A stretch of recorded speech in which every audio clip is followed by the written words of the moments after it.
the 10 biggest pitfalls you can fall into. Well, right now I'm sitting with expert architect Cooter Ramsey from Allison Ramsey Architects. He has project managed houses in Belize. He's designed hundreds of homes here. He's worked in approximately 20 countries around the world.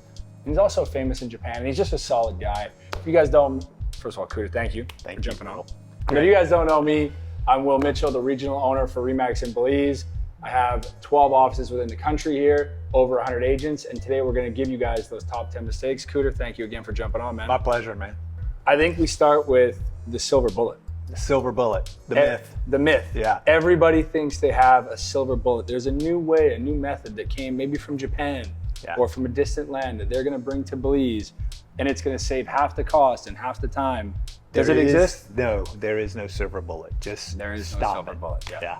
You might be able to find ways to cut costs. You might be able to find a way to cut time. But typically at our experience, there's the big three. What are the big three, Coot? Good, fast, and cheap. Good, fast, and cheap. You said that fast. So I know it's not either good or cheap. You only get two, guys. You only get two. If you're lucky, you get two. So typically what we find is people will come and they'll say, there's this new way to do it. But in the end, typically when you're working with a builder out here, you're gonna get two of those. Listen, that happens with everything though. You know, I'm gonna bring in a container home. I've seen the container homes happen here, and I'm gonna bring that to Belize because I'm gonna save $1 bazillion. And you know, there is no silver bullet. Yeah, I mean, obviously strive for innovation, strive to get the best builders, do your best to seek all three, but know that if you hear someone telling you they have this method that's gonna be half the cost of what every other builder has quoted you, you should probably run. Run. Yeah. Fast. That's number one, no silver bullet. Number one. So Cooter, I think number two, and I'm pretty sure you'll agree with this, along the way of a construction project, things are gonna go wrong. And in my experience, in all of my construction projects, every time that I've sweat the small stuff or got caught up in little details where maybe I had to pay a few extra grand and I delayed that, there is a chain reaction that can derail the whole project, you know? Now the builder didn't get paid because you're trying to figure this thing out. Now his crews are on site, they're not getting paid. His cost just went up, and it can derail the whole project. Yeah, it really can. You got to win the war, not the battle, right? Like Sun Tzu, man. Yeah, you got to find those sweet spots. I mean, things are going to pop up, and you can't freak out over all of them. You got to decide, you know, this is not a big deal. Let's move past this and let's keep the project going, because you're absolutely right. A small thing can derail an entire project, right? Like all of a sudden your contractor doesn't show up for 2 weeks, and then all of a sudden he loses his best guy because his best guy went somewhere else for 2 weeks. Next thing you know, they're done. The chain effect can be insane, and people don't even realize that. They might get caught up and get very upset about it, and then I mean, in my experience, don't just, you know, obviously vet whatever the small thing is, see if you can overcome it. But overall, a lot of times I'll just move past that right away and keep rolling with momentum. I mean, it could be a really tiny thing, like, you know, it's the wrong shade of white, right? Like it just, sometimes it's okay to fix it, but just don't freak out over something that's a good number two, man. Yeah. Number three, financing in Belize. So some of you might know this if you've watched the channel. It's very difficult to get construction financing here. So folks in the US might be used to going in, getting a construction loan, and they're gonna use that to build out their project. Typically, we don't see that here. You might find people going out and getting maybe a HELOC, or maybe they're getting creative and doing a syndication with some friends, or they're just gonna bring the cash to the table and pay the draw payments. Typically, they divide that into about 6 draw payments. And once they complete the work, you'll pay the next draw. But just knowing that whatever budget you're bringing to the table, that's what you're getting, or whatever you're getting a bid from the builder, you're going to need to come up with that cash. Yeah, this is a huge one, right? It's got to be a real number, and you've got to pay attention to that. I mean, you've got to determine a real budget. You got to know what you can actually afford, and you got to stay focused on that. You know, no one walks in the door and says, "Oh, it doesn't matter. You know, just build it and spend as much as you want." Folks have budgets, and they've got to pay attention to that. And you know, that's typically where a project falls apart, right? You hire a designer, you do all these great plans, you come up with this fantastic vision, you're done with it, you go get a builder on board, builder comes back, it's way over budget, and then what are you doing, right? Are you going back and redesigning everything? Are you gonna try and cut corners and finish and then you have to pay Cooter again? You come back to me, I charge you again to do it a second time. Like, that's a nightmare. You know, you need to stop along the way. Once you have a good conceptual design, get a solid budget, right? Get it with a real builder. know what you're getting into. Make sure you have the discussions about quality, right? Of course. What are you expecting? What are they providing? There's so much that goes into a number, right? Don't just, Johnny says, I build for $200 a square foot. Well, okay, well, I'm building a 2,000 square foot house. 200 times 2,000. There you go. Here, I can afford that. We're good. That's not how it works, right? Yeah. Are you putting in a pool? Are you putting in a fence, landscape? Seawall, you need utilities to have those if you're off discussions. grid. Yeah. Typically when people reach out, and we have hundreds of you guys reaching out every day, our team, we're gonna answer right away. If you do wanna get any specifics answered, my email's up there. But when you guys do, they might ask you, if you're looking to do a construction project, do you have an approximate investment budget for the project? And really they're doing that to kind of gauge, what's your dream? What are you trying to accomplish? And can you get there? Because they have a very good idea of what the market is. So they're asking that question to help. And maybe there's concessions that can be made along the way to find a happy medium, but it's an important question to move along with a project. Number 4, I think, and I don't even know if this is on our list here, but when you're selecting a team, trust but verify. So I guess the big mistake would be not doing your research. Not doing your research on the team. Like you have your real estate agent, you have your architect, you have your builder, you have project management. Hopefully we're going to get to that at the end of the video, but yeah, no, that's a giant issue. You know, get your information from trusted sources, do your homework, do your research, make sure they've done it. That's the real big issue, right? Because it's all talk until it's been done. And we do see this a lot, not necessarily just in Belize, everywhere, right? Like they've got the answer and, oh, I can do this for you and I can save you $50,000 because I've done this here and I've done that here. That's all talk until it's finished. So you really have to verify they've done it. You need to see the work. You need to talk to clients. You need to check references. You've got to do your research and your homework all the way across every member of that team, right? Of course. I'm going to throw number 5 out right now. We're going to keep rolling here, Coot. Getting information from social media. I get all my news from social media. You know, you might read something and it very well could be true. You know, you might read an old quote that somebody said, oh yeah, well I built XYZ and I built it, you know, and it was this much. But maybe their quote was 2 years ago and yesterday's price is not today's price. And other things can change. And going back to our last one, it's just not really the most reliable source. Yeah, no, you know, and it's not even that it's not true at times, right? Like somebody might throw out there, hey, you know, Johnny the builder told me that I could build for $200 a square foot, but my price came back at $400 a square foot. That just goes back again to what's in the price. Yeah. That's exactly right. Because for the basic house, maybe it was $200 a square foot, right? Yeah. I try not to get any of my my real answers off of social media. I mean, it's always best to see work that your builder has done, see work that your project manager has done, hear from some clients that you know your realtor has worked with, and just seeing that robust team is there and that you know when they tell you something, that's what you're going to get, or you know they'll solve the problem. Because if a problem comes up, a lot of people won't go to bat. Knowing that team will go to bat and get that problem done. That's huge. That's a big thing. That's huge. That is big. So number 6 would be, and I've done this before and I will never ever do this again, because this office is an example of when I did this, cheaping out at the very end of the project, you know, getting all the way there, investing all of this money into it, and then you don't put the final bit of money in to get your landscaping done, to get the right furniture in, to get all of the finishing work done.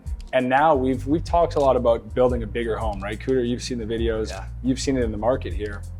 But recent data has shown that a 2-bedroom home done up right with a pool, with the right furniture, that's gonna get the right photos on Airbnb, that is going to perform better than a 4-bedroom that has really bad furniture, bad photos on Airbnb, no pool. So oftentimes you get to the end, it's the most painful time to get your wallet out again.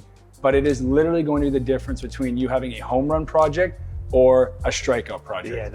Yeah, that also ties into just the experience, right? Yeah. You failed in the experience if you don't finish. That's it. You do all this beautiful stuff, you spend all this money, you're almost there, but you just didn't finish the landscaping. And it breaks my heart. It hurts. And I mean, it happens all the time, right? Like this is just such an easy place to cut money, Yeah. but it's the worst place to do it. You know, that's the end, that's the finishing touch. It's like not painting the house, you know, like it's the worst chain effect too, because again, like say you get to that point, you've invested all this money, you're watching the houses beside you doing well, and now you've got a bad taste in your mouth because your house isn't doing well.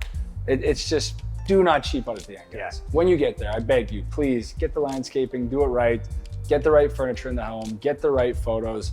Number 6. It's critical. It's critical. No, it is a big one. That's a big one. That could have even been number 1. So number 7, Cooter wanted to talk about materials, sourcing materials, what kind of materials. Yeah, big issue, right? Big mistake that folks make is to just not do their research on what they're going to build out of, what they're going to put in their home, and they don't pay attention to the local economics behind all of that, right? So, you know, they may love their Viking stove that they have in their house in Texas and just assume I'm going to have a Viking stove in my home in Belize.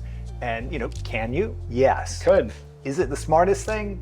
Probably not. You know, if something goes wrong, you could be in trouble, right? If you need to replace that Viking stove, you're shipping it in again. It's not like they're making it next door. You know, you really got to pay attention to what you can get here, and you can get beautiful stuff here. I mean, the handmade crafting that goes on here is fantastic. Like, look at these cabinets. Yeah. This was all built in Belize here. And you should utilize it, right? Yeah. Like, why not take advantage of that? Because it is absolutely gorgeous. So, you know, why you don't necessarily need to, you know, have what you have in the States.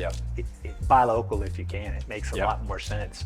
And, you know, just that goes throughout the entire house. Are you building out of concrete or are you building out of wood? That's a big question. What kind of wood are you building out of? Are you getting cheap pine or are you getting a nice mahogany? I mean, sourcing those materials, getting the right materials, keeping that quality in line. It's a big mistake people made. We need to pay attention to that. Yeah, and just knowing again, like everything, like I've kind of talked about, there's a chain reaction. So if you are going to go with a wood house, we do have amazing hardwood in Belize, and you get the office right now. Built this office, beautiful hardwood structure, but just knowing that your insurance costs are going to go up, maintenance will go up.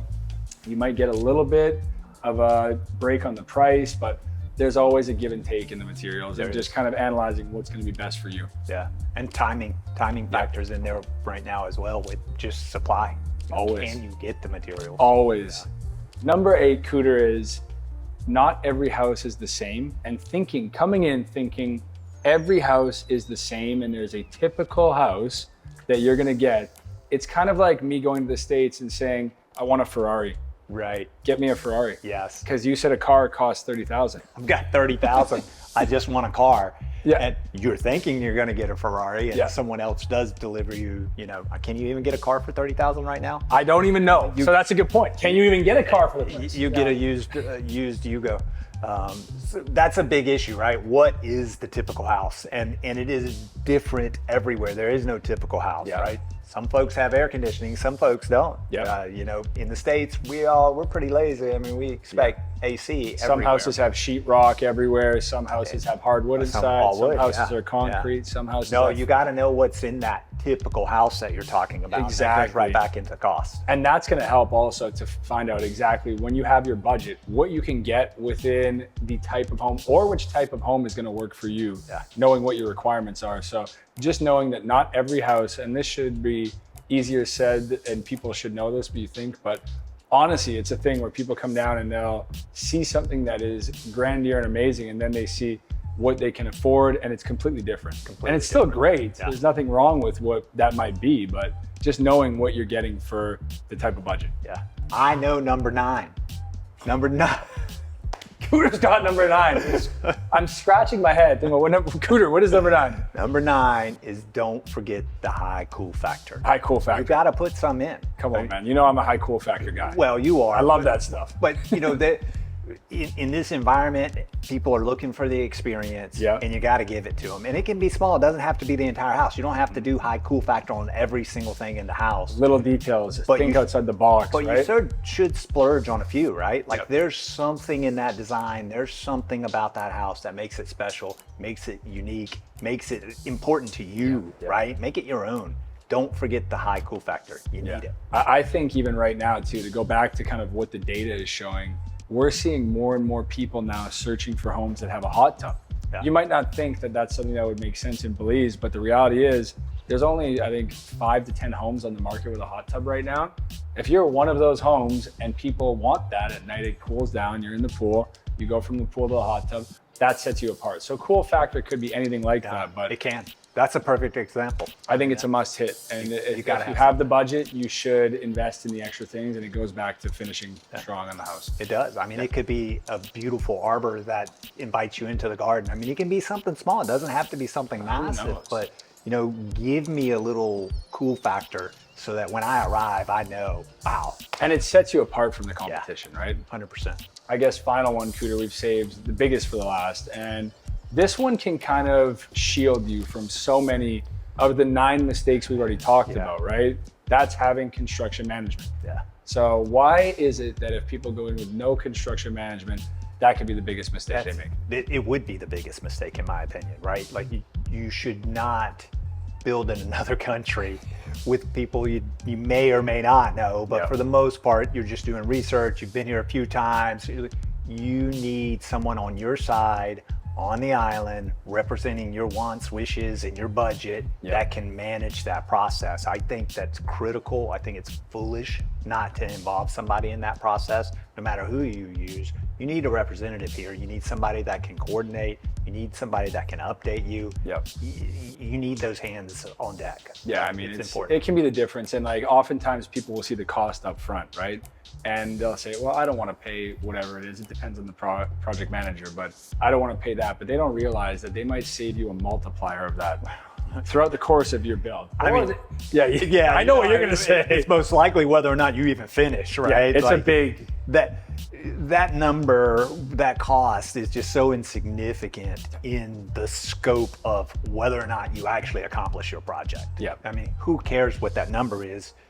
It's almost life and death with the project, right? Literally. Like not having that. There's so many things that can go wrong, right? Yeah. From sourcing, everything that we've talked about in the top 9 all fall under the window of that, that consultant. Can I give one more in here, Cooter? Go ahead. I have one just popped into my mind, and I was like, we're going to go to 11 instead of 10. Should we do 11? This is crazy. We're going to do 11 today, guys. Guys, on that note, please, if you don't mind, could you hit the like button, throw a comment down there. We're working hard to deliver you the best content, and that helps get the videos out to more people. Appreciate that, and I will give you number 11. Number 11 for me is looking at a rendering of not a home, but a large condominium building and investing in that pre-construction. Oh, okay. Pre-construction house and pre-construction condo, completely different things. And also, if I see someone telling me this is the price up front, I trust those guys over at XYZ Development because they told me the price up front. Building costs change, labor costs change.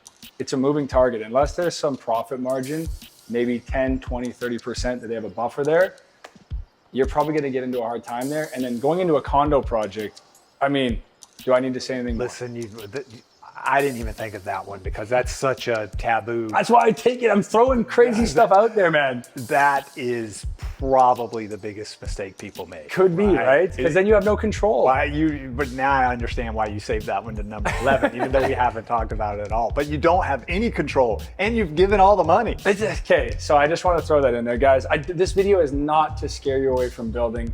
We currently have, I think, probably 100 of Cooter's plans being built or in the process of being built right now. And we're delivering keys to people almost every month, almost every week actually. So we can help you through the process. We're more than happy to help you through the process. If you guys are interested in securing property out here, my email is up there. If you're interested in getting plans from the world famous Cooter from Japan, his email is up there. Anything else we can do to help you guys in Belize, we're out here all the time. We'll see you in the next video and hopefully down here in paradise soon. And Cooter, Thanks for having me back. Thanks, brother. Trust and verify.